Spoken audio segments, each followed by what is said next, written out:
Assalamualaikum warahmatullahi wabarakatuh.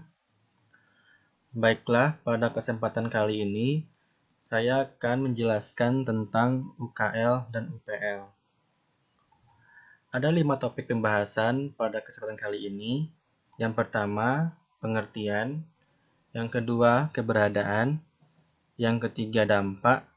Yang keempat, syarat pembuatan UKL UPL. Yang kelima, tahapan pembuatan UKL UPL. Sebelum masuk ke pembahasan yang lebih rinci, terlebih dahulu marilah kita tahu apa itu UKL UPL. UKL UPL menurut Undang-Undang Nomor 32 Tahun 2009 Pasal 1 Butir 12, UKL UPL adalah pengelolaan dan pemantauan terhadap usaha yang tidak berdampak penting terhadap lingkungan yang diperlukan bagi proses pengambilan keputusan tentang penyelenggaraan usaha dan atau kegiatan. UKL UPL itu sendiri diarahkan langsung oleh instansi teknis yang membidangi dan bertanggung jawab atas pembinaan usaha dan kegiatan tersebut melalui suatu petunjuk teknis sesuai jenis usaha dan atau kegiatannya. Kemudian dalam Undang-Undang Nomor 32 Tahun 2009 tentang Perlindungan dan Pengelolaan Lingkungan Hidup membagi kegiatan-kegiatan usaha dalam 3 jenis, yaitu yang pertama, kegiatan usaha berdampak penting yang wajib analisis mengenai dampak lingkungan. Yang kedua, kegiatan usaha yang tidak termasuk wajib AMDAL tetapi wajib UKL UPL. Dan yang ketiga, kegiatan usaha yang tidak wajib UKL UPL tetapi wajib membuat surat pernyataan kesanggupan pengelolaan dan pemantauan lingkungan hidup. Selanjutnya yaitu keberadaan UKL UPL. Keberadaan UKL UPL menjadi satu persyaratan untuk mendapatkan izin lingkungan. Yang mana izin lingkungan itu adalah izin yang diberikan kepada setiap orang yang melakukan usaha dan atau kegiatan yang wajib AMDAL atau UKL UPL dalam rangka perlindungan dan pengelolaan lingkungan hidup sebagai prasyarat memperoleh izin usaha dan atau kegiatan.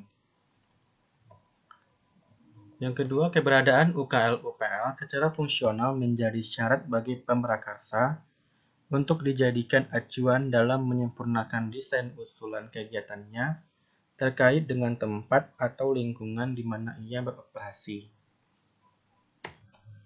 Dan yang ketiga, dengan adanya dokumen UKL UPL secara umum menjadi syarat bagi pemerintah, dalam hal ini instansi terkait, untuk memberikan izin beraktivitas pemrakarsa, apakah terkait dengan pemantauan dan pengelolaan lingkungan hidup sudah layak atau memadai untuk melakukan usahanya. Salah satu bagian dari dokumen UKL UPL yang tergolong penting tetapi tidak masuk dalam peraturan mutlak adalah Rona Lingkungan Awal. Informasi mengenai Rona Lingkungan Awal ini perlu karena penjabarannya justru kelak akan berguna terutama bagi pemrakarsa kegiatan apabila di kemudian hari mendapatkan tuntutan terkait dengan lingkungan hidup. Adapun yang dicantumkan dalam bagian ini secara umum adalah kondisi topografi dan geografi, pola kepemilikan dan pemanfaatan lahan, kondisi sosial ekonomi, dan kondisi kesehatan masyarakat. Selanjutnya, dampak yang ditimbulkan apabila kita tidak menyusun UKL UPL. Suatu usaha atau kegiatan adalah segala bentuk aktivitas yang dapat menimbulkan perubahan terhadap rona lingkungan hidup, serta menyebabkan dampak terhadap lingkungan hidup. Dampak pentingnya adalah perubahan lingkungan hidup yang sangat mendasar yang diakibatkan oleh suatu usaha dan atau kegiatan. Izin usaha atau kegiatan adalah izin yang diterbitkan oleh instansi teknis untuk melakukan usaha dan atau kegiatan. Analisis mengenai dampak lingkungan hidup diperlukan bagi proses pengambilan keputusan tentang pelaksanaan rencana usaha dan atau kegiatan yang mempunyai dampak besar dan penting terhadap lingkungan hidup. Dengan begitu pentingnya UKL-UPL, maka terdapat ancaman bagi usaha atau kegiatan yang tidak menyusun UKL-UPL.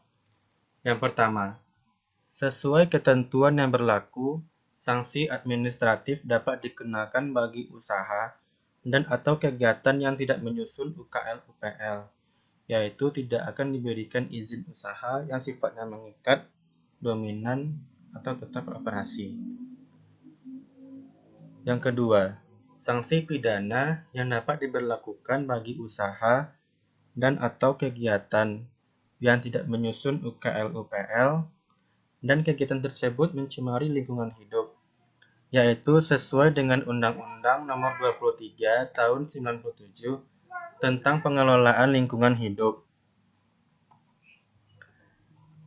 Selanjutnya yaitu syarat pembuatan UKL-UPL. Apa aja sih syarat pembuatan UKL-UPL?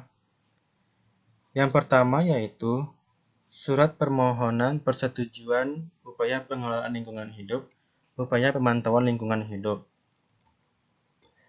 Dan yang kedua, memenuhi kelengkapan administrasi yang tercantum pada muatan formulir, yaitu adanya identitas pemrakarsa. Yang kedua, rencana usaha dan atau kegiatan yang dituangkan sesuai dengan rencana tata ruang wilayah Kota Depok. Yang ketiga, dampak lingkungan yang akan terjadi dan program pengelolaan serta pemantauan lingkungan. Yang keempat, jumlah dan jenis izin pengelolaan dan pemantauan lingkungan hidup yang dibutuhkan. Yang kelima, pernyataan komitmen pemrakarsa untuk melaksanakan ketentuan yang tercantum dalam formulir UKL-UPL. Yang keenam, daftar pustaka. Dan yang ketujuh, lampiran yang menyajikan semua bukti formulir terkait legalitas badan usaha dan izin-izin usaha yang telah dimiliki. Contoh izin-izin PPLH. Yang pertama, izin pembuangan limbah ke air atau sumber air. Yang kedua, izin penyimpangan sementara limbah B3. Yang ketiga, izin pengumpulan limbah B3. Yang keempat, izin penimbunan limbah B3. Dan yang kelima, izin pemanfaatan air limbah untuk aplikasi ke tanah. Selanjutnya yaitu pembuatan UKL-UPL.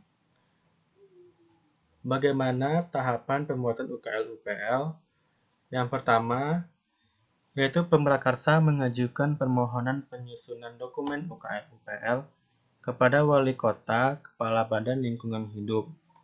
Yang kedua, permohonan diterima oleh bagian penerimaan dokumen. Yang ketiga, pemeriksaan kesesuaian persyaratan. Yang keempat, jika tidak lengkap akan dikembalikan kepada pemrakarsa. Dan jika lengkap akan dibuatkan tanda terima. Yang kelima, pemeriksaan dokumen UKL-UPL dan pembuatan tanggapan. Dan yang keenam, perbaikan oleh pemrakarsa. Yang ketujuh, penyerahan dokumen UKL-UPL yang telah diperbaiki. Yang kedelapan, pemeriksaan kembali hasil perbaikan. Jika sudah sesuai ke proses selanjutnya, jika belum sesuai akan kembali perbaikan. Yang kesembilan, jika sudah sesuai akan dibuatkan rekomendasi dari Kepala BLH kepada Wali Kota. Dan yang ke-10, diserahkan ke Wali Kota untuk dibuatkan izin lingkungan. Dan yang ke-11, diterbitkannya izin lingkungan dari Badan Penanaman Modal dan Pelayanan Perizinan Terpadu Kota Depok. Dalam pembuatan paper ini, adapun acuan yang saya ambil dari berbagai referensi, yaitu Sekretariat Negara RI Undang-Undang Nomor 32 Tahun 2009 tentang Perlindungan dan Pengelolaan Lingkungan Hidup Pasal 1 Angka 12. Yang kedua, Erwin Muhammad, Hukum Lingkungan dalam Sistem Kebijakan Pembangunan Lingkungan Hidup Bandung PT Revika Aditama 2008 halaman 103. Yang ketiga, Takdir Rahmadi, Hukum Lingkungan di Indonesia edisi kedua Raja Grafindo Persada, Jakarta 2012 halaman 98. Yang keempat, Pasal 1 Angka 35 Undang-Undang Nomor 32 Tahun 2009 tentang Perlindungan dan Pengelolaan Lingkungan Hidup dan Pasal 1 Angka 1 Peraturan Pemerintah Nomor 27 Tahun 2012 tentang Izin Lingkungan. Yang kelima, Pertimbangan PP AMDAL Nomor 27 Tahun 99. Dan yang keenam, Permen LH Nomor 8 Tahun 2013 Lampiran 8 Perwali Depok Nomor 28 Tahun 2013. Dan yang ketujuh, Perwali Depok Nomor 28 Tahun 2013. Baiklah, sekian yang dapat saya sampaikan mengenai UKL UPL. Mohon maaf apabila ada kesalahan dan semoga bermanfaat bagi teman-teman semuanya. Assalamualaikum warahmatullahi wabarakatuh.